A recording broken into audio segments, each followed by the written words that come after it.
Jadi kalau kita bikin karamel itu biasanya dengan menggunakan gula yang dibakar. Ya, yang dibakar sampai kemudian gosong. Ya, kalau gambar di sini kan ada gula blok, gula pasir ini ya. Kemudian dibakar jadi akhirnya gosong. Ya, di gambar sampingnya itu gosong. Nah, inilah namanya karamelisasi. Nah, kita selalu menganggap gula itu hanya sekedar kalori, energi. Ya, tetapi sebenarnya gula mengubah struktur fisik sel-sel tubuh kita. Beberapa waktu mungkin kita sering ya melakukan webinar, kemudian memberikan edukasi tentang pentingnya kontrol makanan, terutama karbohidrat. Nah, apa sih sebenarnya bedanya karbohidrat dengan gula? Ya, yang namanya gula, ya di sini ada blok putih warna putih ini kan gula. Tapi sebenarnya dia berasal dari karbohidrat. Semua bentuk karbohidrat itu akan diubah menjadi bentuk sederhana yang namanya gula ini. Ya, bisa gula glukosa, gula fruktosa, gula sukrosa. Ya, intinya semuanya adalah gula. Kalau sudah bentuk sederhana itu adalah gula. Sehingga sumber gula itu adalah karbohidrat. Nah, kalau terjadi karamelisasi di dalam tubuh, nah jadi seperti dibakar ini. Ini hanya sekedar ilustrasi saja. Tapi sebenarnya bagaimana sih yang terjadi dalam tubuh? Nah, kita pelajari ya. Berikutnya. Nah, apa itu glikasi? Ya, biasanya glikasi ini dikaitkan dengan reaksi Maillard.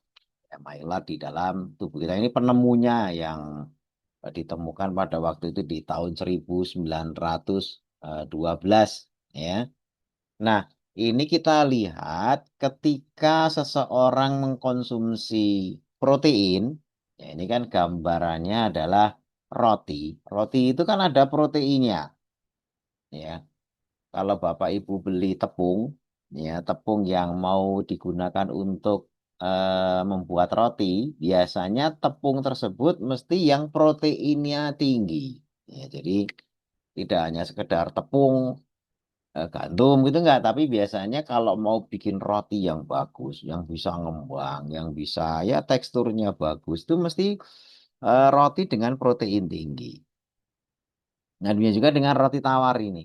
Ya, itu tepungnya mesti pilihan yang proteinnya tinggi. Kemudian dalam pembuatannya juga melibatkan protein-protein. Misalnya apakah ditambah telur kah, atau ditambah susu kah, atau yang lainnya. Tapi intinya ada gabungan antara gula dan protein. Nah, protein itu sehat, tubuh kita itu banyak proteinnya. Ya, kaya dengan protein. Otot kita tuh protein. Cairan darah kita itu kebanyakan protein. Makanya kenapa cairan tubuh kita itu tidak boleh terpapar panas terlalu tinggi. Ya, karena protein itu punya sifat. Kalau kepanasan gumpal. Ya, jadi coba Bapak Ibu perhatikan telur. Ya, telur entah kuningnya entah putihnya itu kalau dipanasi dia gumpal. Sebelumnya cair, diaduk apa cair, tapi begitu kena panas, dia gumpal. Nah, tubuh kita itu juga banyak proteinnya. Cairan tubuh kita juga ada proteinnya. Kalau dipanasi sampai suhu di atas 40, maka akan menggumpal. Nah, sehingga tubuh kita itu jangan sampai terkena demam di atas 40 derajat. Ya, karena kalau sampai di atas 40 derajat, suhunya 43 ya, wah salam itu. Ya dijemput malaikat Israel. Kenapa? Karena protein, ya, cairan tubuh kita itu protein itu gumpal semuanya lah. Kalau gumpal kan darah, sel, semuanya gumpal ya mampet. Nggak ada cairan yang bergerak, semuanya jadi seperti telur yang mateng itu, yang gumpal itu. Gitu. Nah, jadi padat. Itu disitulah makanya kalau bapak ibu anaknya demam sudah mulai 39, oh ini udah 40, wah itu khawatir itu karena di atas 40 proteinnya bisa menggumpal dan bisa mengancam nyawa. Ya, cuma 1-2 derajat saja itu, waduh, itu bahaya banget gitu ya. Nah, kembali lagi pada masalah protein ya. Jadi roti itu ada proteinnya, cuma juga ada gulanya. Ya, nah glikasi itu gula mengikat protein secara acak tanpa bantuan enzim. Jadi terjadi ikatan yang disebut ikatan kovalen. Nah, tapi nanti kita nggak usah bahas terlalu kimia banget gitu ya, karena itu memang agak jelimet. Tapi intinya dengan adanya protein yang diikat sama gula itu, strukturnya jadi jelek. Proteinnya itu jadi rusak gara-gara berikatan dengan gula. Jadi kaku dan tidak elastis. Gitu ya. Ini eh, contohnya kayak roti yang dibakar. Ya, kalau yang masih roti tawar yang masih ya habis keluar dari oven itu kan kenyal-kenyal gitu ya. Dimakan itu lembut teksturnya. Tapi begitu dibakar, apalagi sampai gosong kayak gitu, itu mesti kaku. Ya, jadi kemeripik gitu ya. Nah, apalagi yang sudah jadi roti kering gitu ya, yang ditambah gula sampai padat gitu, wah itu lebih renyah lagi. Nah, itulah struktur proteinnya berubah. Yang tadinya lembut, kenyal gitu ya, itu jadi keras. Nah, tubuh kita itu juga seperti itu, karena tubuh kita tadi kan kita bahas tentang protein, ya harusnya lentur. Ya, harusnya cair. Ya, harusnya ya seperti masih anak-anak muda itu kan kulitnya lentur, kenyal, dipegang itu apa namanya membal gitu ya, nggak ada keriput, kenceng ya. Dan itu protein itu ada di mana-mana. Ya di kulit ada, di pembuluh darah ada, di jantung ada, di otot ada.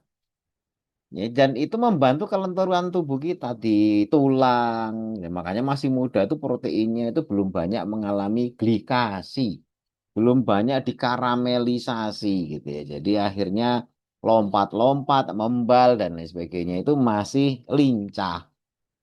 Ya, telinga getarannya itu masih bagus, ya, mendengar juga masih bagus. Mata daya akomodasinya juga bagus. Melentur apa namanya, mengencang, mengendor ya. Jadi dalam bentuk elips, jadi bunder, jadi elips lagi itu akomodasinya lentur sekali matanya. Karena di mata itu juga mengandung protein yang bisa kenceng kendor sehingga lihat jauh ya jelas, lihat deket ya jelas. Nah, beda kalau sudah sepuh gitu ya. Yang sudah sepuh itu proteinnya mengeras kayak roti tawar yang dibakar ini gitu ya. Jadi nggak bisa kendor kenceng lagi. Ya, ketika lihat jelas ya hanya satu titik. Yang paling apa nah ya agak jauh itu jelas begitu didekatkan ya, mata kita nggak bisa akomodasi, mata kita nggak bisa mengendor lagi sehingga yang dekat malah burem, yang jauh kelihatan jelas gitu. Nah ini rabun rabun dekat, matanya sudah plus itu karena pengaruh glikasi yang apa namanya terus menerus ini yang mengalami akhirnya penuaan. Jadi reaksi glikasi itu sebenarnya efek akhirnya itu adalah aging. Ya, nah, ini gambarannya itu hanya sekedar ini gambaran metafor. Metafora itu perumpamaan seperti roti ya yang belum dibakar tuh lentur, begitu kena panas gosong jadi keras. Ini nanti kalau kena pembuluh darah yang keras itu bikin hipertensi dan karena pembuluh darah itu juga banyak proteinnya gitu.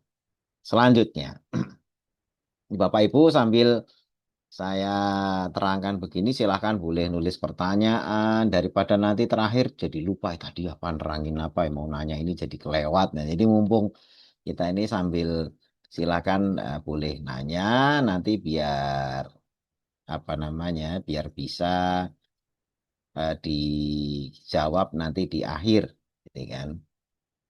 Kemudian berikutnya ada istilah ages gitu ya. Kita baca aja bahasa Indonesia Ages gitu ya. Ages bukan Agus ya, Ages. Ages. Age itu kan sebenarnya umur. Ya karena memang glikasi itu terkait sama penuaan. Maka ada istilah aging. Aging itu penuaan.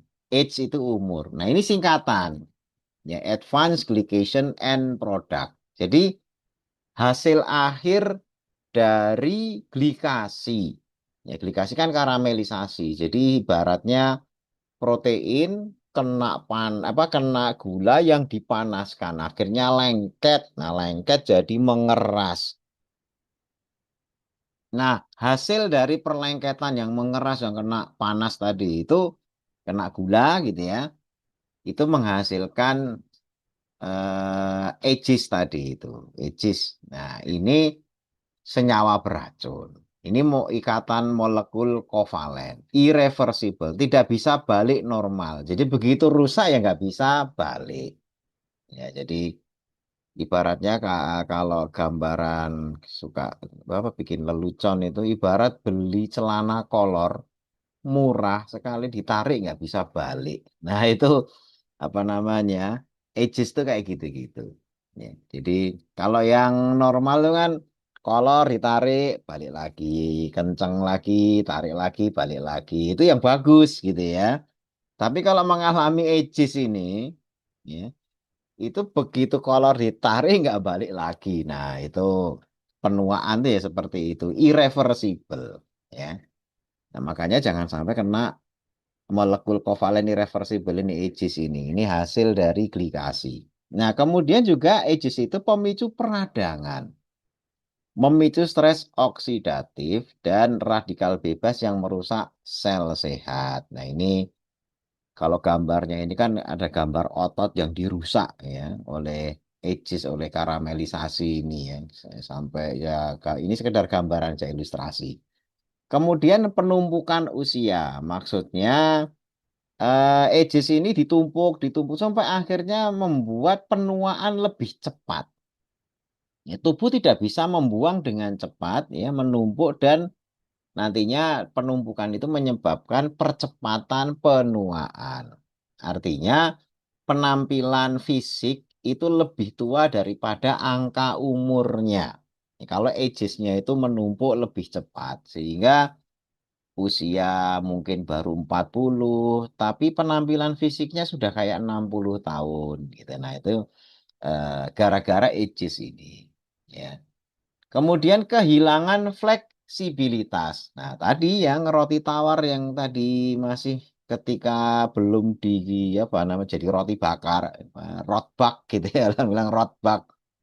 Roti bakar Bandung, roti bakar mana, kalau udah dibakar, udah gosong tadi kan keras gitu ya, jadi kemeripik, ya, jadi renyah. Tapi kalau yang roti tawar asli yang proteinnya masih tinggi, belum dibakar sama dengan gulanya, ya itu kan lentur. Ya, dimakan tuh bisa disobek istilahnya itu. Ini rotinya disobek gitu ya. Tapi kalau sudah mengalami glikasi tadi itu jadi ancur, bukan sobekan tapi ancuran, jadi remahan ya. Itu kehilangan fleksibilitas, membuat protein utama tubuh seperti kolagen kehilangan fungsi tarikannya. Nah, ini mulai ada kolagen di sini ya. Kolagen itu protein. Kolagen itu protein. Jadi yang menyebabkan ya kemarin kita bahas tentang penuaan, tentang aging, tentang kolagen. Selain gula itu menghambat produksi kolagen, ini kita kan kemarin udah bahas tuh gula itu menghambat produksi kolagen. Ternyata gula juga apa bukan menghambat, merusak kolagen yang sudah diproduksi. Sehingga ketika rusak jadi tidak lentur. Nah, gambaran ekstrimnya ilustrasinya adalah di nah ini. Jadi ketika seseorang gula darahnya tinggi, tadi kan sudah di awal kita sudah jelaskan aliran cairan darah kita, cairan tubuh kita itu kan proteinnya banyak. Makanya kita jangan sampai suhu badan itu di atas 40 karena proteinnya bisa menggumpal. Tadi artinya tubuh kita tuh memang isinya protein. Nah, kalau gulanya tinggi, ya ibarat tadi itu kayak roti tadi itu ada gula, ada protein, terus dibakar. Nah, itu menyebabkan gula yang banyak itu merusak semua kolagen yang ada di tubuh kita. Jadi tubuh kita itu ibarat kayak roti tawar yang dibakar rame-rame gitu ya. Terjadi karamelisasi itu. Nah, kalau kolagennya ada di pembuluh darahnya juga kayak roti tawar yang renyah tadi itu, gampang remuk, ya, bukan kenyal, ya, tapi remuk. Makanya gampang stroke karena pembuluh darahnya itu ya tadi itu jadi jadi renyah ya, bukan renyah, ini kayak jadi kayak benda pecah belah gitu ya, gampang pecah, memadat gitu kan. Ya karena kalau di gambar ini kan kayak retakan-retakan gitu ya. Ya karena memang seperti itu sifat protein itu, kalau kena gula seperti itu. Pembuluh darah kita juga begitu. Ya, jadi kaku, begitu kaku tekanan darah tinggi, regas, pecah. Nah, bahasanya regas gitu ya. Kalau Bapak Ibu pernah merasakan itu loh, ban. Ya, ban itu kalau masih bagus, ya karetnya masih lentur, dipompa dia ikut membal, apa namanya. Tapi kalau sudah mengeras, ya karetnya udah mengeras, dipompa retak. Ya, kalau yang masih lentur dipompa dia ikut membesar. Tapi kalau sudah mengeras, dipompa retak. Akhirnya meletus. Nah, itu ban itu. Nah, seperti juga dengan tubuh kita. Ya, yang merusak menyebabkan regas, ya, gampang apa namanya rapuh tadi itu adalah gulanya. Makanya penderita diabetes itu begitu gulanya nyerang, proteinnya mesti rusak. Makanya orang-orang yang kena diabetes itu mesti cepat menua. Ya, dan gejala-gejala kemarin saya apa ada video-video tentang apa warna kulitnya jadi menghitam, hiperpigmentasi, gampang luka, luka susah sembuh dan sebagainya itu karena ketika lukanya kulit itu terluka, harusnya kan kolagen segera membuat anyaman-anyaman jaringan ikat baru. Ya, sehingga luka itu menutup dengan anyaman-anyaman protein dari kolagen yang baru. Tapi gara-gara gula, anyaman ini gagal dibentuk sehingga luka sedikit saja nggak nutup-nutup, malah makin melebar, melebar, melebar. Karena sebenarnya ya tubuh pengennya nutup, tapi bahan proteinnya dirusak oleh gula. Nah, ini jawaban kok penderita gula lukanya susah sembuh itu dari situ. Ya, gulanya tinggi menyebabkan kolagen yang menganyam jaringan baru itu gagal membentuk atau menutup luka. Nah, ini penting ya. Nah, tapi ada penderita gula yang masih gampang sembuh. Itu berarti masih memiliki kemampuan untuk merajut kolagennya. Ya, jadi gulanya tinggi. Ya, mungkin belum terlalu lama kena diabetesnya. Artinya tubuhnya masih kompensasi gitu ya, masih berusaha memperjuangkan agar luka itu ya cepat sembuh, cepat pulih. Gitu. Tapi lah kalau itu dibiarkan tinggi terus gulanya, sampailah pada titik kolagen tuh rusak ancur-ancuran, luka kecil saja nggak nutup-nutup. Nah, ini naudzubillah min dzalik, jangan sampai seperti itu. Berikutnya, nah, gambaran kelenturan kolagen itu seperti ini kayak spring bed. Ya, ini gambarannya itu kayak spring bed. Jadi dampak dari apa namanya glikasi itu satu kehancuran kolagen dan penuaan kulit. Kenapa? Karena kelenturan kulit kita itu ini digambarkan seperti spring bed, ini di bawahnya ada kasur pegas yang kuat. Ya, kasur kalau masih baru itu diteken itu kan membal gitu ya. Ditiduri itu nggak ambles ya. Kalaupun ambles nanti ketika kita bangun dari tempat itu langsung datar lagi. Jadi bukan yang kasur diduduki ambles begitu kita pergi amblesnya nggak balik-balik. Nah, itu sudah kasurnya udah harus apa namanya diperbaiki pegasnya. Nah, ketika terjadi kerusakan kolagen itu ibaratnya, nah ini gambarnya coba lihat tuh, per pegasnya itu pada berserabutan ke mana-mana. Ya, pegasnya berkarat, ada yang patah. Nah, inilah gambaran kalau di bagian luarnya itu kulit keriput kita itu.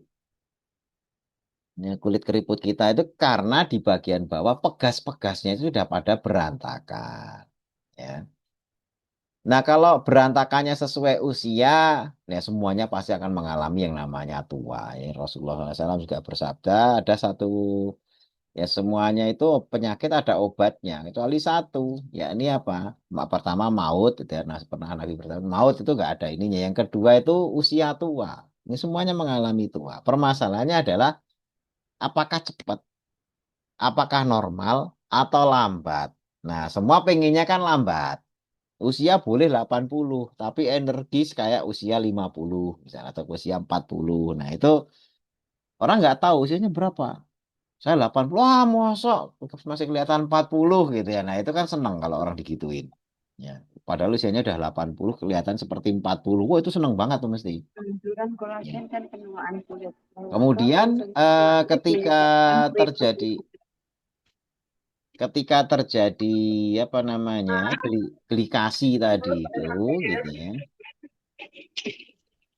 Jadi ketika terjadi glikasi itu pegas-pegasnya itu jadi hancur, berantakan dan akhirnya secara penampakan kulit keriput tadi itu. Yang penumpukan ages menghambat produksi kolagen baru oleh fibroblast. Jadi selain ngerusak selain ngerusak, harusnya kan ketika rusak itu tubuh memproduksi yang baru. Ya, tapi gara-gara ada edges yang menumpuk tadi itu sudah rusak, yang baru tidak segera diproduksi. Nah, ini makin tambah kulitnya itu makin tambah keriput gitu ya. Nah, ini jadi percepatan. Makanya kalau bisa mengurangi proses glikasi ini, ya karamelisasi ini, karamelnya dikurangi, ya proteinnya sih nggak ada terlalu ada masalah. Kalau nggak makan gula gimana? Wah, itu lebih lebih lambat lagi. Tapi tidak terus, wah berarti kalau kita nggak makan gula jadi nggak menua. Nggak juga. Tetap menua, hanya lebih lambat. Ya, lebih lambat. Kenapa? Karena lemak pun, misalnya hanya lemak dan protein, ya mungkin dengan cara masak yang berlebihan panasnya, itu pun juga menghasilkan ages. Ya. Agesnya itu akan tetap ada di hasilan, tapi tidak sehebat kalau melibatkan gula. Ya, sehingga ketika kita sudah mengurangi karbohidrat apa itu mesti tampak lebih mudah.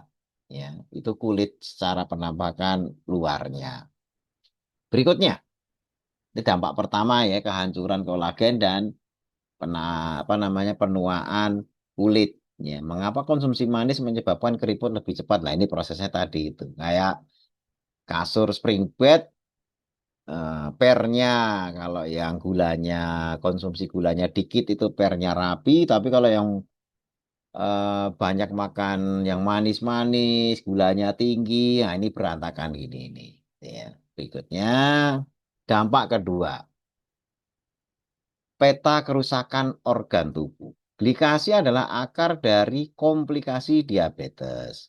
Ya, ini terutama yang gulanya tinggi ya, yang percepatan glikasinya juga luar biasa. Ke mata, ya tadi kita sudah sedikit singgung ya, mata yang normal saja ya, normal itu bukan kena diabetes gitu kan. Hanya memang menunya ya karbohidrat sebagaimana biasa, nggak dibatasi, ya makan nasi banyak, buah-buah, ya pokoknya empat sehat lima sempurna konsep makanan konvensional lah. Itu tetap mata akan menua. Ya, kemudian membuat apa namanya jadi rabun dan lain sebagainya. Hanya tadi sekali lagi ada yang cepat, ada yang enggak. Tergantung kontrol kita terhadap glikasi. Tapi kalau tidak terkontrol seperti diabetes, retinanya rusak. Ginjalnya juga rusak. Karena di ginjal itu juga ada pembuluh darah. Jadi isi ginjal itu isinya pembuluh darah semua. Pembuluh darahnya kecil. Jadi yang namanya filter di dalam ginjal itu kan fungsinya sebagai filter. Nah, filter di dalam dalam ginjal itu adalah pembuluh darah yang kecil-kecil. Ukuran kapiler-kapiler kecil, banget, lembut banget. Ya. Saking lembutnya itu, wah, itu harus dilihat sampai pembesaran berapa kali baru kelihatan, oh ini pembuluh darah ternyata gitu ya. Nah, di namanya pembuluh darah mesti juga ada yang namanya kolagen, yang apa jaringan ikat dan lain sebagainya, sehingga ginjal jangan sampai terjadi luka.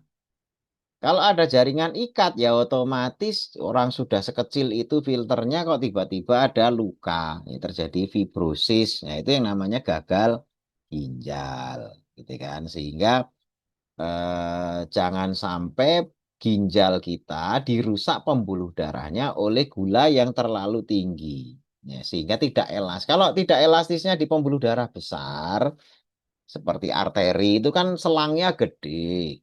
Itu ya darah masih lewat. Tapi kalau pembuluh darah seperti ginjal yang lembut banget terus kaku, ya terus menebal, tidak hanya kaku, menebal. Ya akhirnya ginjalnya yang disebut sebagai gagal ginjal itu ya itu. Ya, pembuluh darahnya kaku, tidak lentur, menebal sehingga tidak bisa dilewati. Bayangin, salurannya kecil banget, menebal ya buntu. Ya, udah salurannya kecil. Kalau salurannya gede, menebal ya masih ada celah. Masih bisa lewat lah. Karena pembuluh darahnya gede. Tapi kalau di ginjal itu filternya kecil-kecil.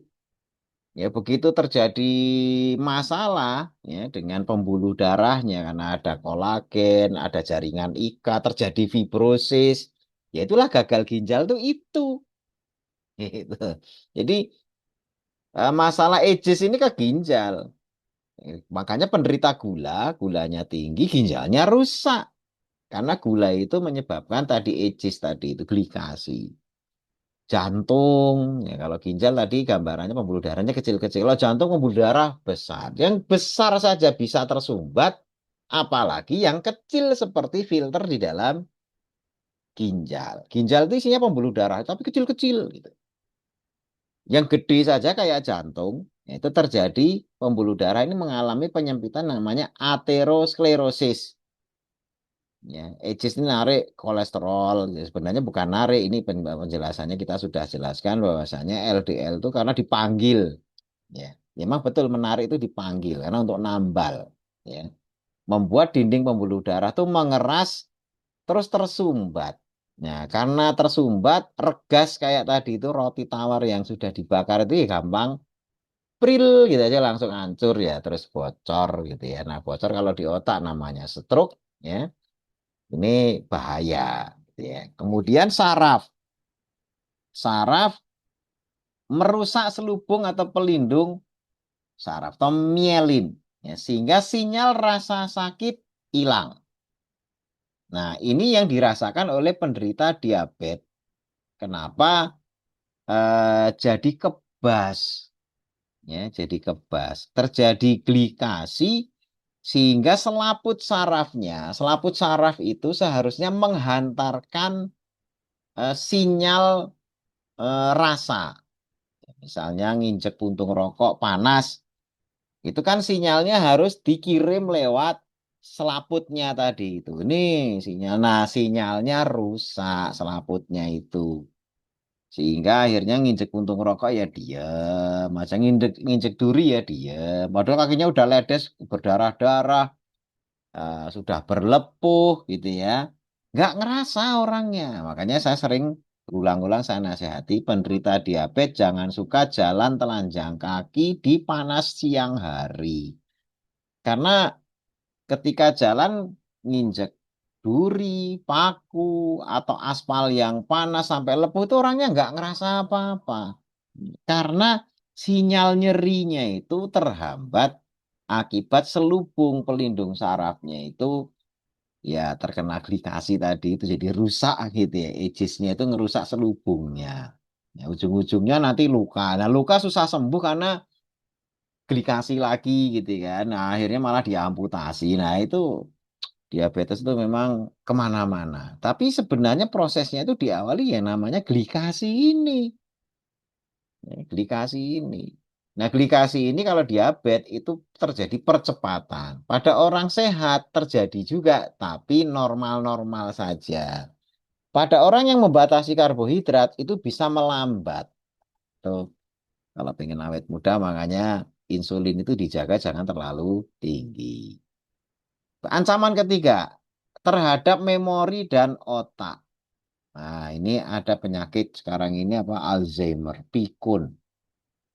Ya, ini juga bahaya karena identitas bisa hilang. Identitas hilang itu ya orang kalau tidak tahu siapa dirinya, memorinya hilang semua, ya seperti dia itu seperti kayak patung saja. Ya, ketemu orang ini siapa dan sebagainya hilang, identitas hilang. Jadi seperti sudah nggak ada riwayatnya. Nah, jangan sampai terjadi seperti itu. Nah, makanya Alzheimer, ya penyakit pikun ini seringkali juga disebut sebagai diabetes tipe 3. Ya, diabetes tipe 3 itu banyak mengalami kerusakan di otak gara-gara penumpukan sampah-sampah. Gitu ya. Jadi di sini gula usia 35 dan risiko penurunan kognitif. Jadi gula itu malah menyebabkan penurunan kognitif. Angka kritis hanya dengan 10 gram, sekitar 2,5 sendok teh asupan gula tambahan per hari secara konstan, risiko penyakit Alzheimer dan demensia meningkat signifikan. Jadi yang suka bikin kopi manis, teh manis pakai gula 2,5 sendok, itu risiko terkena Alzheimer. Ya, usia baru mungkin 40-50 udah lupaan gitu kan. Sampai nanti pikun, diem aja mau ngobrol siapa juga bingung orang nggak punya memori gitu ya. Naudzubillah min dzalik, jangan sampai seperti itu. Makanya harus aktif gitu ya.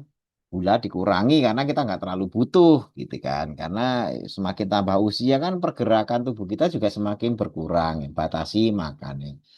Banyak puasa ya kita ajarkan kan fasting, moving, ya sleeping gitu kan. Yang 6 pilar itu diingat lagi gitu ya. Kemudian mulai lebih awal, penelitian menunjukkan bahwa gula darah dan kolesterol yang tinggi pada usia 35 tahun sudah mulai membentuk penanda penurunan kognitif di otak. Jadi pikunnya lebih muda. Salah satu yang Nabi itu berlindung. Yaitu adalah berlindung dari an uroda ila ardalil umur. Dikembalikan kepada seperti anak kecil yang nggak punya memori. Jadi jadi pikun, nggak punya memori. Itu Nabi itu punya doa khusus untuk berlindung dari ardalil umur atau pikun gitu. Atau kalau sekarang itu Alzheimer gitu ya. Karena memang luar biasa itu. Ya luar biasa penyakit pikun ini. Sehingga bisa dicegah dengan cara apa? Kurangi gula.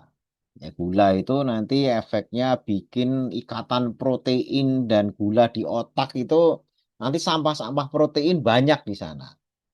Ya, sampah-sampah protein. Tapi orang selalu menyalahkan tuh banyak protein tuh sampah protein ini yang masalah proteinnya. Jadi batas sih udah tua jangan makan daging, udah tua jangan makan telur apa nih. Otaknya banyak sampah padahal sampah proteinnya itu karena adanya glikasi. Jadi biang keroknya gula malah nggak pernah disalahin. Nah ini penting. Ya, makanya tadi sekali lagi saya bilang Alzheimer itu kalau di medis sudah dibilang sebagai diabetes tipe 3. Yang kena diabetes itu otaknya. Ya. Kemudian efek pada otak, ages memicu peradangan saraf, neuroinflamasi, dan pembentukan plak amiloid yang mematikan sel-sel. Nah, ini yang saya maksud Alzheimer itu di sini. Jadi awal dewasa, usia 35, terus lanjut usia. Begitu lanjut usia itu, sudah terkena Alzheimer itu dengan adanya plak amiloid ini. Ini mudah-mudahan nanti ada waktu khusus untuk lebih detailnya permasalahan ini. Tapi kuncinya sekali lagi, glikasi kalau nyerang otak, itu akan menyebabkan pikun dini. Nah, tapi kabar baiknya, glikasi itu bisa diperlambat. Gitu. Tadi kan saya bilang dipercepat bisa ya, dengan penyakit diabetes. Normal-normal aja bisa atau diperlambat. Mengambil alih kendali atas karamelisasi tubuh Anda. Ya, kita kan udah tahu yang bikin karamel apa. Yang bikin karamel kan gula. Kalau nggak ada gulanya ya proses karamelisasi mesti akan terhambat. Ya.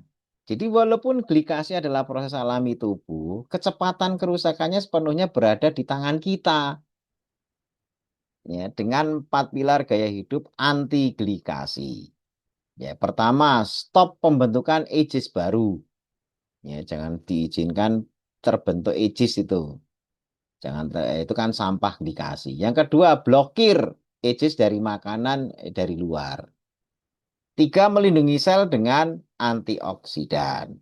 Ya, antioksidan itu nanti apa saja. Nah, kemarin sudah saya spill di grup ya tentang EGCG, epigalokatekin galat dari teh hijau yang menghambat terjadinya aterosklerosis atau plak di pembuluh darah. Karena itu juga efek glikasi tadi yang sudah saya jelaskan dari awal, pembuluh darahnya jadi kaku, menebal gitu ya. Nah, kalau ada teh hijau itu bisa dihambat. Ini gaya hidup melindungi sel dengan antioksidan. Salah satunya epigalokatekin galat gitu kan.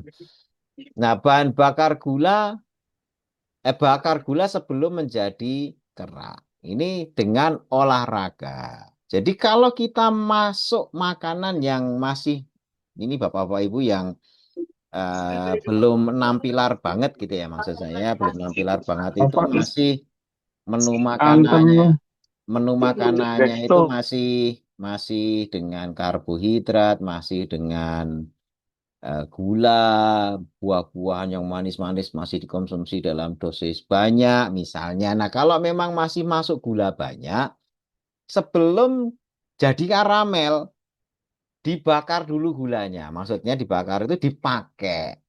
Ya dengan cara apa? Olahraga. Kalau kalau tidak kita pakai, nah gula yang nggak dipakai itulah yang akhirnya dibikin karamel. Ya, bikin glikasi itu gula-gula yang numpuk-numpuk itu. Makanya caranya agar tidak terjadi karamelisasi, dipakai gulanya. Jangan dibiarkan nggak dipakai. Jadi otot sebagai mesin, ya gerak. Ya, olahraga membuat otot membutuhkan energi besar. Langsung gulanya disedot dipakai oleh otot. Yang kedua, sensitivitas insulin. Insulin jadi sensitif. Jadi bekerja lebih baik. Ya, sehingga tidak perlu insulin yang tinggi untuk mengelola gula yang kecil.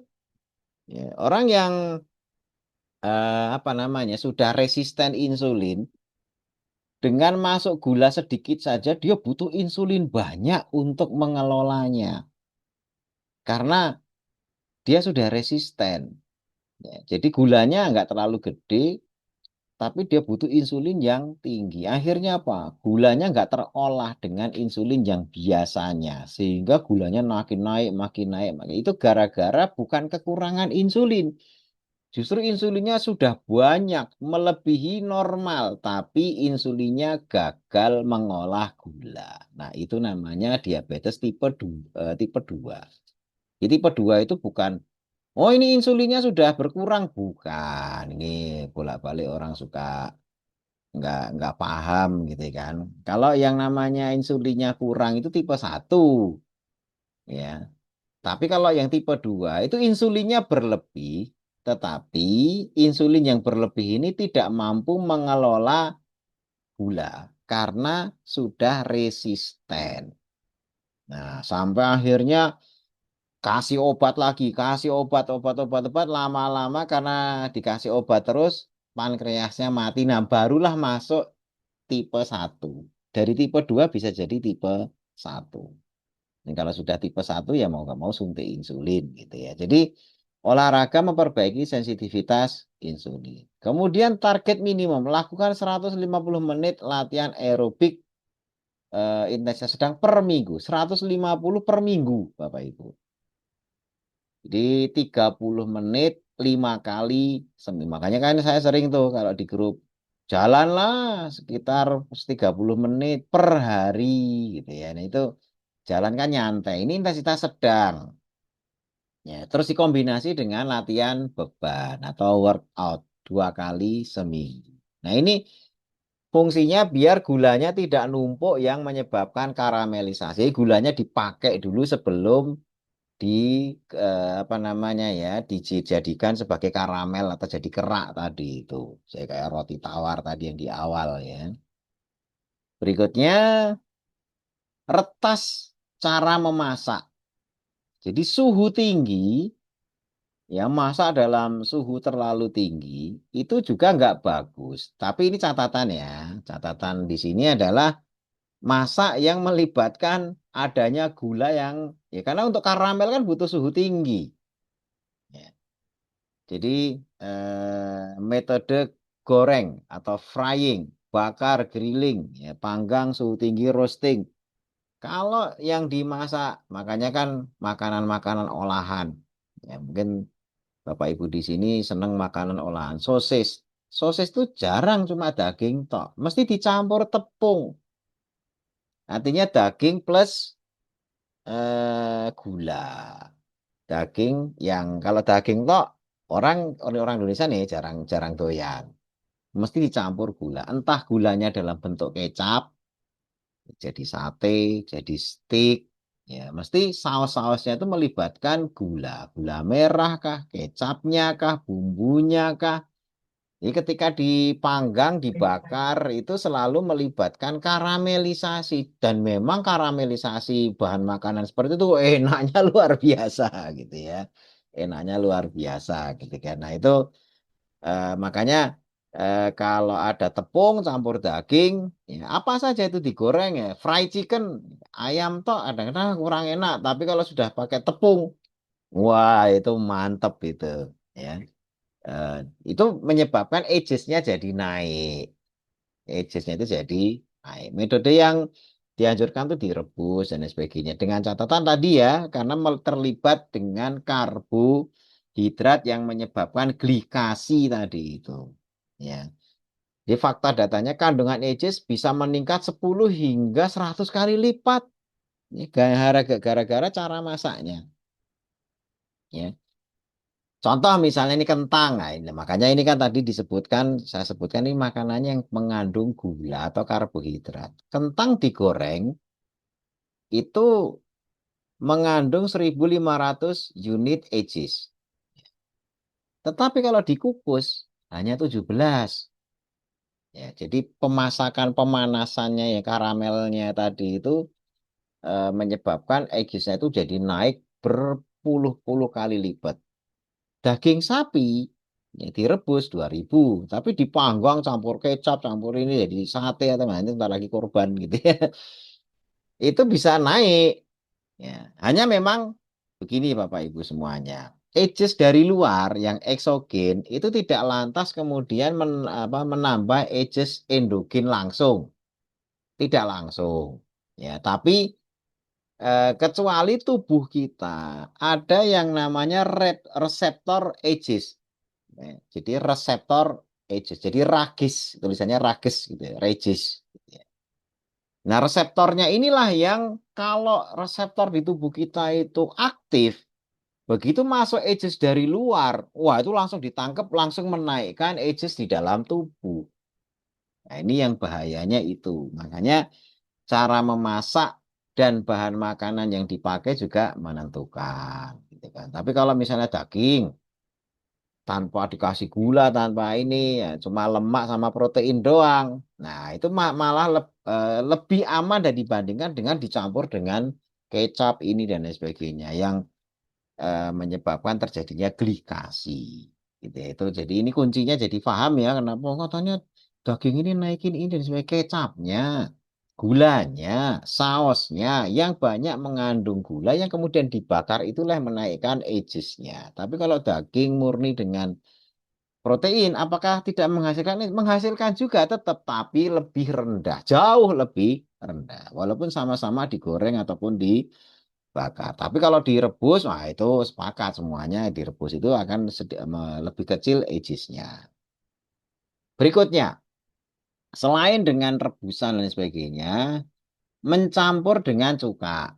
Nah, dulu pernah waktu kita bahas tentang glucose spike, ya, orang yang makan cuka dulu sebelum makan karbohidrat itu beda spike-nya. Jadi yang makan cuka itu selalu glucose spike-nya nggak akan terlalu tinggi.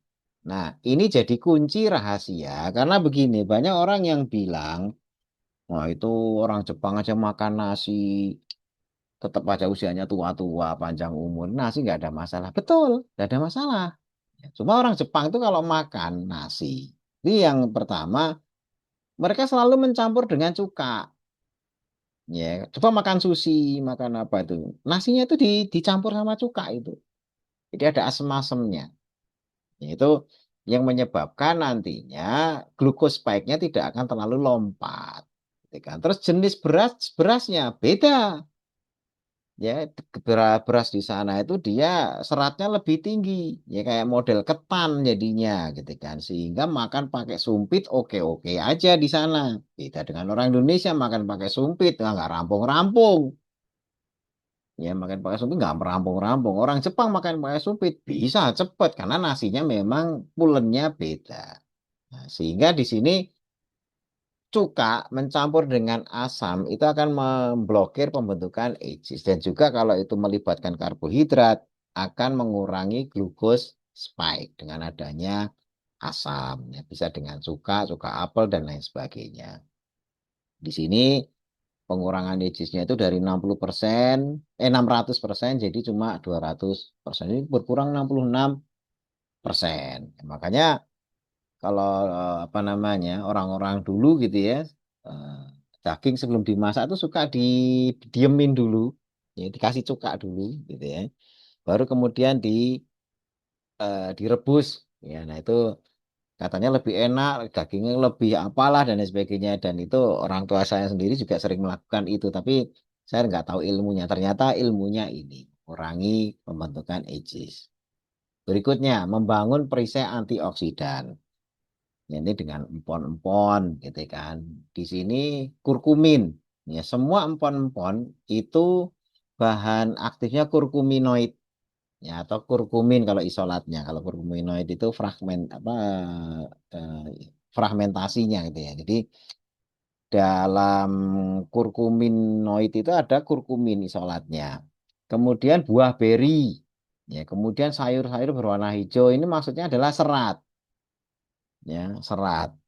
Kemudian biji-bijian. Biji-bijian ini juga serat. Yang dicari adalah seratnya. Ya, jadi orang sekarang jarang yang suka makan yang berserat karena serat itu memang tidak enak.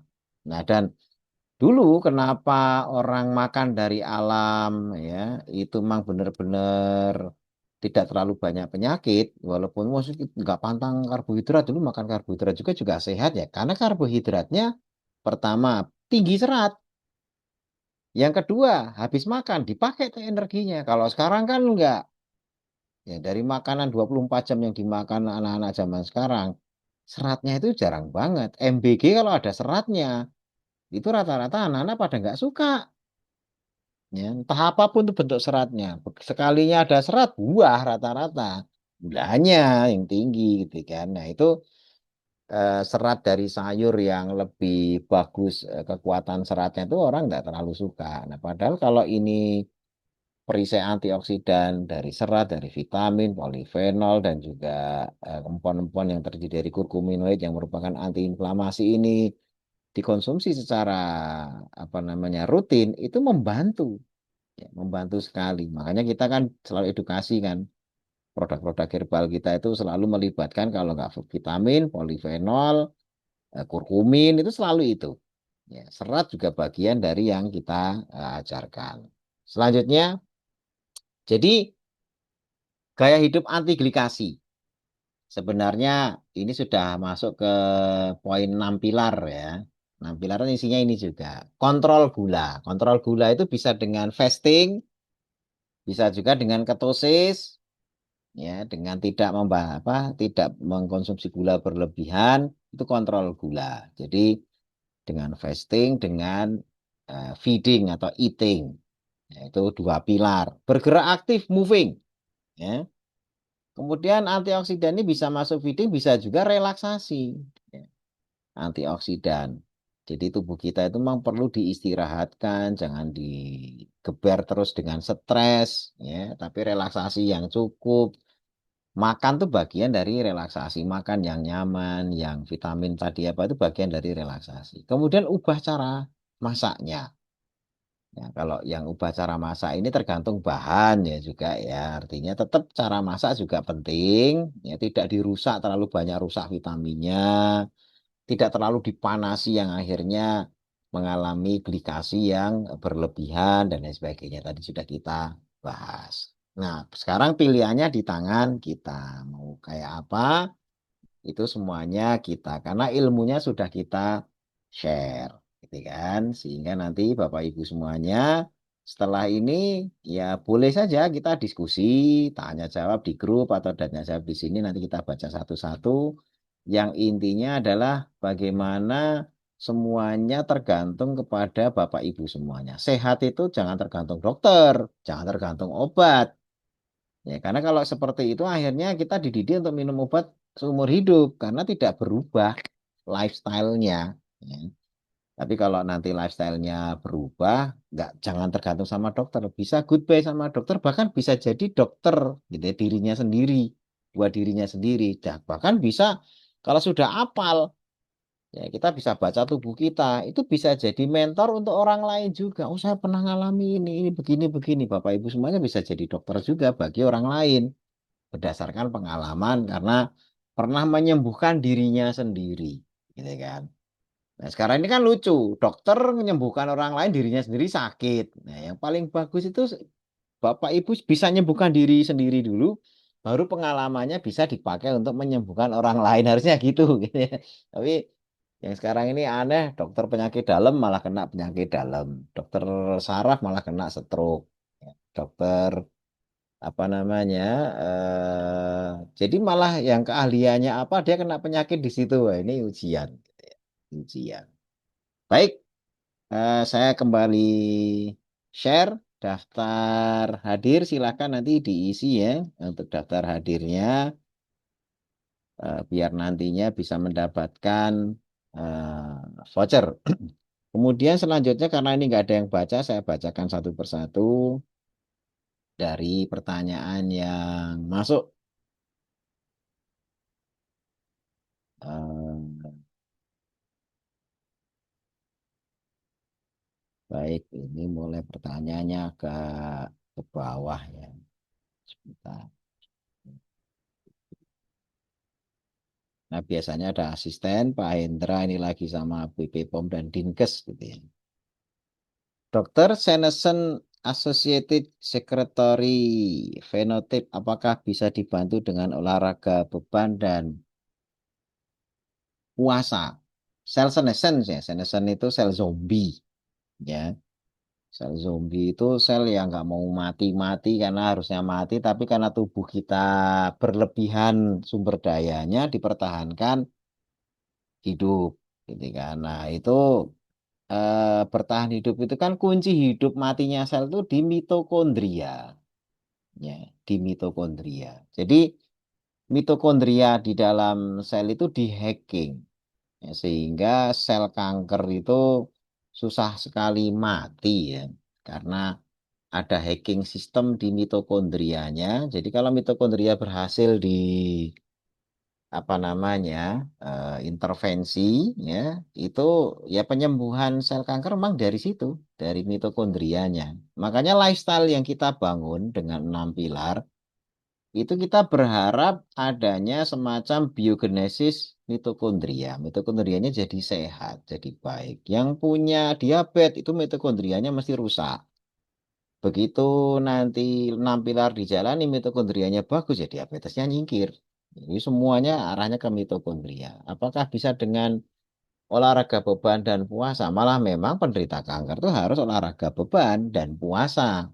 Ya, puasa untuk meningkatkan level keton ya sehingga indeks keton glukosnya gitu ya, itu rasionya bisa pas untuk terapi kanker. Itu puasa, fungsi puasa. Kemudian untuk olahraga beban agar protein ya yang kalau tidak yang masuk ya karena kan kita kan makan protein, tidak makan gula karena kanker akan menggunakan gula. Tapi mau nggak mau makanannya cuma protein dan lemak. Padahal protein itu bisa dipakai oleh sel kanker untuk tumbuh juga. Nah, tapi kalau kita olahraga, proteinnya bisa dipakai untuk otot kita. Jadi, angkat beban itu fungsinya adalah kompetisi, balapan, agar protein itu dimanfaatkan oleh sel sehat. Karena kalau disuruh milih, ketika kita makan protein, makan daging, makan telur, makan ikan, ya, terus ada dua demand. Demand pertama sel kanker manggil, demand yang kedua sel normal manggil. Ya, karena olahraga kan. Olahraga itu kan merobek otot. Ya, merobek otot, mencederai otot dengan cedera yang terkontrol agar nantinya ketika protein masuk, proteinnya bisa dipakai untuk nambal cedera ototnya. Nah, kalau ada sel kanker manggil dan sel sehat manggil, itu sel sehat lebih didahulukan. Tapi kalau nggak pernah angkat beban, walaupun sudah tidak makan karbohidrat, tapi orangnya mageran, nah ketika makan protein, proteinnya akan dipakai sel kanker untuk tumbuh. Jadi kenapa perlu olahraga beban? Biar proteinnya itu dipakai oleh otot kita untuk tumbuh. Ya, selain perlunya teh hijau, kenapa? Biar sel kanker tidak bisa mengakses protein yang dimakan. Jadi EGCG pada makanya kenapa kita ada produk teh hijau? Teh hijau itu ada EGCG-nya, epigalokatekin galat. Epigalokatekin galat kalau diminum menyebabkan sel kanker tidak bisa pakai protein untuk tumbuh. Gitu ya. Itu arahnya ke sana. Berikutnya, meskipun tubuh memiliki mekanisme gluconeogenesis mengkonsumsi karbohidrat sehat tetap penting untuk efisiensi energi dan kesehatan jangka panjang. Apa saran dokter tentang kalimat ini yang saya dapatkan di Google? Mengkonsumsi karbohidrat. Ya, terserah saja. Artinya yang namanya Google, yang namanya mesin itu kan tergantung dia ngumpulin data dari mana. Dia kan tukang pungut. Ya, kalau ibu bikin tulisan di 1.000 website yang isinya melarang orang konsumsi karbohidrat, maka ketika ibu nanya ke AI, ya karena banyak yang nulis di website yang cenderung tidak setuju dengan karbohidrat, maka AI juga akan memungut itu. Jadi AI itu kalau ditanya gitu ya, itu dia tergantung dari input yang didapatkan berserakan di dunia maya. Ya dunia maya isinya begitu ya kalau ditanya ya karbohidrat penting, ini begini, begini dan sebagainya. Coba kalau orang-orang yang sudah tidak makan karbohidrat bikin tulisan lebih banyak di lebih banyak situs yang mengatakan bahwasanya karbohidrat bahaya misalnya. Maka kalau kita nanya AI, nanya Gemini, nanya ChatGPT, selalu jawabannya, apakah karbohidrat penting? Oh, nggak penting. Karbohidrat itu bahaya. Karena yang nulis bahaya lebih banyak. Itulah AI. Itu cara kerja AI. Jadi silahkan kalau belum paham AI ya begitulah cara kerjanya. Ini sekaligus biar Ibu tidak terlalu mentah-mentah menelan apa yang dijawab oleh Google atau AI. Berikutnya, dokter karena suhu memasak yang tinggi dapat meningkatkan pembentukan NEJIS pada makanan. Bagaimana metode memasak yang ideal? Tadi kan ada faktor ya. Namanya karamel kan harus ada gula, ada protein, ya, dan ada pemanasan. Ya. Kalau protein tok sama pemanasan, ya edgesnya nggak terlalu ya tetap ada, bukan nggak ada, tetap ada. Tapi glikasinya kan berkurang karena masaknya tanpa gula. Itu yang harus diperhatikan. Jadi pemanasan tetap penting karena dia bisa ngerusak, gitu kan. Pemanasan harus diperhatikan, jangan terlalu memanaskan ya. Walaupun nanti kalau secara kadar tertentu makan bakaran silakan saja makan bakaran nggak apa-apa, goreng nggak ada masalah gitu ya. Hanya memang ada risiko agesnya lebih tinggi. Tapi itu ages eksogen dari luar yang hanya bisa nambah Aegis dalam tubuh kalau reseptornya juga banyak. yang disebut RAGES gitu. Saya kebetulan nggak jelaskan RAGES, RAGES gitu ya. Jadi, tapi kalau reseptor ages-nya itu nggak terlalu banyak, walaupun dari luar banyak masakan yang mengandung ages, ya tidak akan banyak ngaruh kepada angkanya secara langsung. Ya, saya selama ini selalu mengatakan apa yang dari luar tidak langsung secara otomatis meningkatkan apa yang di dalam tubuh kita. Makan kolagen, terus kolagennya jadi tambah banyak, nggak begitu. Itu masih ada proses. Karena kolagen itu hasil produksi, bukan hasil apa namanya langsung diasup. Nah, EJES juga hasil produksi oleh tubuh, glikasi, pemanasan, adanya gula, gitu ya, adanya protein, gitu kan. Nah, sehingga itu hasil produksi tubuh. Tapi dari luar juga bisa. Kalau tubuh kita punya reseptor, reseptor itu sih yang nangkep EJES dari luar. Kalau reseptornya banyak, baru EJES dari luar tuh langsung naik. Berapa persentasenya? Tidak ada penelitian yang menyebutkan kalau edges dari luar tinggi langsung naik tinggi, nggak ada. Ya, ini kalau nggak percaya silakan tanya aja Gemini kah, Meta AI kah, atau AI ChatGPT dan sebagainya tanya. Saya nanyain semua, nggak ada yang bisa jawab. Gitu ya. Karena dari luar itu tidak ada misalnya korelasi sekian persen mesti menaikkan, nggak ada. Persentase nggak ada. Selama ini nggak ada rumus. Tapi orang selalu nakut-nakuti kalau edges-nya tinggi nanti bisa bikin naik. Itu betul, tapi berapa persentasenya itu nggak pernah ada. Atau belum ada penelitian. Tapi tidak serta-merta langsung naik, enggak, karena tergantung reseptornya.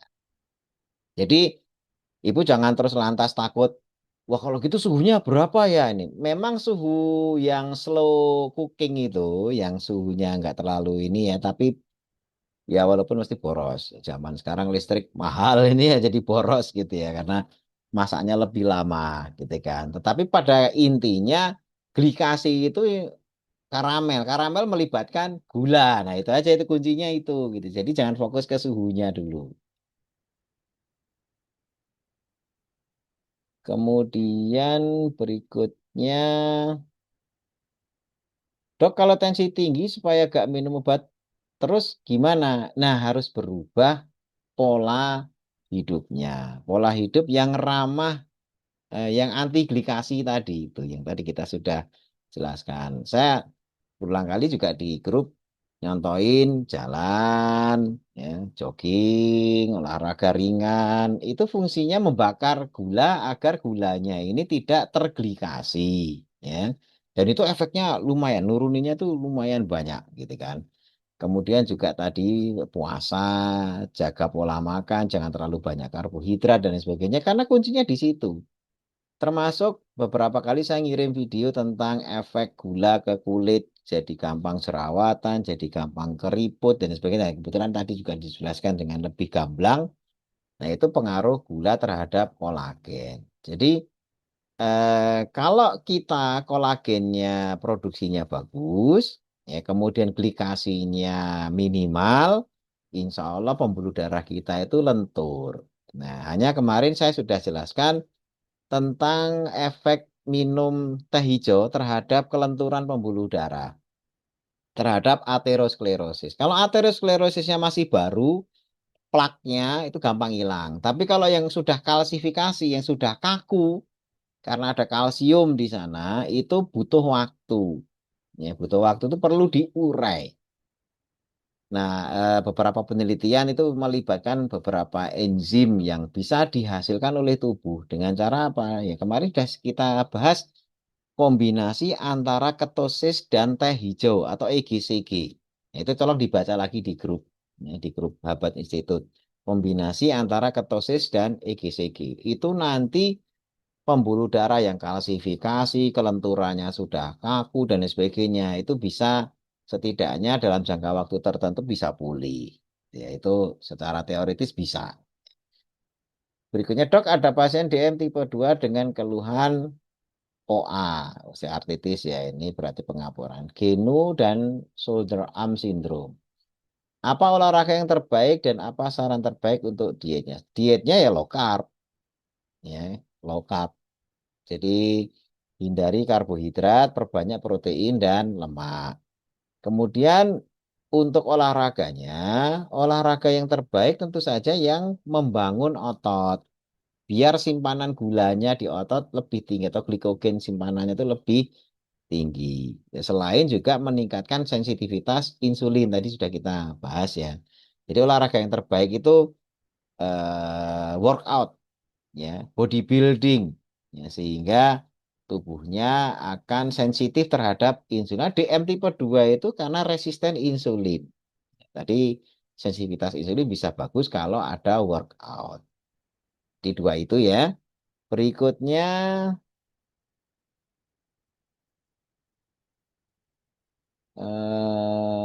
berarti olahraga beban itu memperbaiki mitokondria. Ya iya, ya artinya selain tentu saja menu dietnya perlu di ini ya karena dari gula yang tinggi terus itu yang merusak mitokondrianya. Kalau kulit gatal di daerah jari-jari tangan, apakah karena gula darah tinggi? Nah, kalau gatal itu gejala ya artinya diagnosanya bisa macam-macam, bisa jamur, bisa apa namanya kudis, bisa kalau di pondok pesantren wah lebih lagi kalau di telepon anak di pondok Pak di sela-sela jari gatal berair apa wah itu kalau pondok banyakan biasanya itu kudis gitu ya yang nular-nular apalagi teman sekamarnya kena jadi kalau untuk mendiagnosa penyakit saya mohon maaf tidak bisa banyak bantu karena memang kita sifatnya mengarahkan untuk solusi terapi, bukan untuk mendiagnosa. Kalau diagnosa harus ketemu langsung, dilihat, diraba, diperiksa, ada pemeriksaan penunjang di lab, kalau perlu diambil darahnya, kalau perlu di ronsen dan lain sebagainya. Dan itu butuh proses, gitu ya. Tapi kalau misalnya sudah ada diagnosa, dok, kalau jamur apa ininya? Nah itu bisa kita langsung, karena memang betul-benar jamur, ya. Dan yang diagnosa benar-benar dokter, gitu ya. Jangan diputusi sendiri. Ya, karena ada yang pernah bilang, ini jamur dok. Begitu diresepi, tambah parah. Gitu. Nggak sembuh-sembuh. Ternyata kesimpulan jamurnya diputusi sendiri, bukan dari dokter. Nah, ternyata bukan jamur. Bisa lebih anti jamur ya nggak mungkin sembuh orang bukan jamur gitu ya. Ada lagi yang eksim. Ya, ada yang apa namanya eksim. Tapi bilangnya bukan eksim. Ya, karena yang mendiagnosa adalah bukan dokter. Nah, itu yang nantinya salah salah diagnosa atau salah terapi. Nah, saya tidak ingin menganjurkan sesuatu tanpa ilmu karena belum tegak diagnosanya. Mungkin ini saja yang bisa saya jawab dari pertanyaan-pertanyaan. Mungkin perlu saya share lagi ya link eh, apa namanya link absennya eh apa namanya itu nggak bisa diisi ada yang nggak bisa ngisi ya tadi ya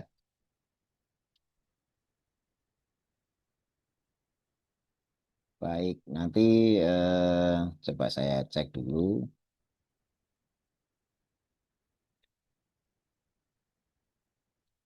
ya yang berhasil ngisi hanya 16 ya ini ada 45 banyak yang nggak bisa ngisi ya berarti ya baik solusinya saya screenshot saja eh, apa namanya dari webinar malam hari ini maaf saya screenshot saja untuk peserta yang hadir bisa peserta yang hadir sebentar saya akan ambil screenshotnya biar nantinya bisa menjadi bukti kehadiran gitu ya.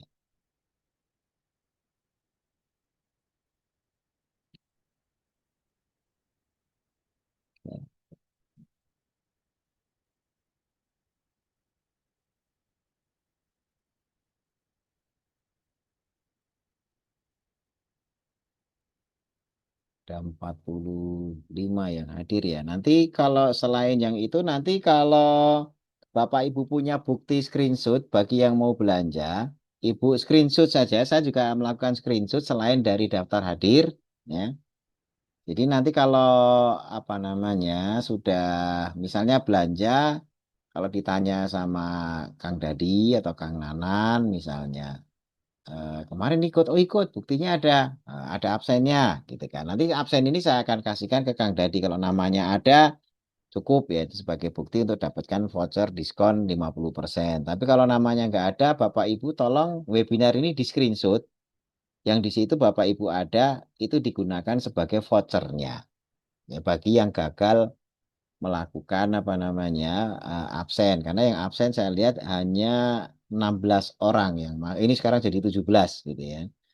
Jadi 17 orang yang berhasil absen. Ya, tapi kalau yang nggak absen, screenshot saja. Nanti screenshotnya sebagai bukti untuk pembelanjaan di minggu ini sampai hari Ahad untuk mendapatkan diskon 50% pembelian kapsul selain isolat.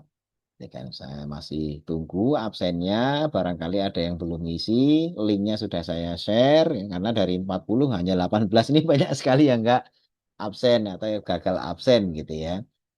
Ya mudah-mudahan nanti ke depan saya buatkan yang bisa diakses semuanya ya. Ini tadi kayak spreadsheet ternyata banyak yang nggak install spreadsheet ya. Baik, itu saja Bapak Ibu semuanya. Mudah-mudahan bermanfaat. Nanti untuk rekaman webinar tentang glikasi akan saya share di grup 6 pilar. Bagi yang ingin gabung di grup 6 pilar, nanti akan saya buatkan satu kursus khusus. Banyak yang mungkin pengen dari awal, ya, saya akan membuat kursus khusus yang rutin selama beberapa kali pertemuan, setidaknya 10 kali pertemuan yang akan meliput dari 6 pilar tentang herbal, kemudian tentang olahraga dan lain sebagainya. Yang keikutsertaannya nanti akan kita buka pendaftaran. Ya, insya Allah kita akan lakukan secara intensif ya, seminggu setidaknya 2 kali ya dalam beberapa kali pertemuan setidaknya 10 kali pertemuan artinya mungkin 5 minggu Sabtu Minggu gitu ya sekali pertemuan sekian jam gitu ya sehingga tuntas semua materinya itu tuntas bagi yang berminat gitu ya jadi nanti kita akan buka kursus seperti itu. Ya mudah-mudahan karena modul ininya sudah kita selesaikan. Jadi nantinya ilmunya bisa utuh, ya tidak terpisah. Kalau sekarang kan terpisah-pisah gitu ya. Nanti kita jadi utuh, jadi satu protokol bagi yang kena kanker jadi paham, yang kena diabetes jadi paham dan ketika menjalani lifestyle-nya dengan pemahaman. Jadi tidak hanya sekedar kok saya ini nggak sembuh-sembuh ya, kok ini jadi ini dan sebagainya. Kalau sudah paham, insya Allah nemu kuncinya, nemu inti permasalahannya, sehingga bisa lebih memahami bahwasanya tubuhnya itu sebenarnya masih bisa diarahkan untuk sembuh. Demikian terima kasih jazakumullah khairan kasiran atas partisipasinya Bapak Ibu semuanya. Ini webinar pertama di malam hari yang bukan hari libur. Ya, Alhamdulillah masih banyak juga yang hadir karena kemarin pas hari libur malah justru padat acaranya. Ya mudah-mudahan nanti kita akan share rekamannya biar bisa dinikmati bagi yang malam hari ini pengen lebih mendalami materi tentang glikasi. Saya akhiri sekian, mohon maaf kalau ada salah kata. Aku qouli hadza astaghfirullahaladzim wa lakum. Alhamdulillahirabbil alamin. Subhanakallahumma wa bihamdika asyhadu an la ilaha illa anta astaghfiruka wa atubu ilaik. Assalamualaikum warahmatullahi wabarakatuh. Waalaikumsalam. Waalaikumsalam warahmatullahi wabarakatuh. Syukran Pak Dokter. Saya akhiri Pak ya, saya tutup untuk semuanya. Linknya tadi boleh di save, link apa namanya untuk absen. Ya, kalau barangkali masih mau mendapatkan linknya, boleh kontak saya untuk ngisi, karena ini sebentar lagi mau saya tutup.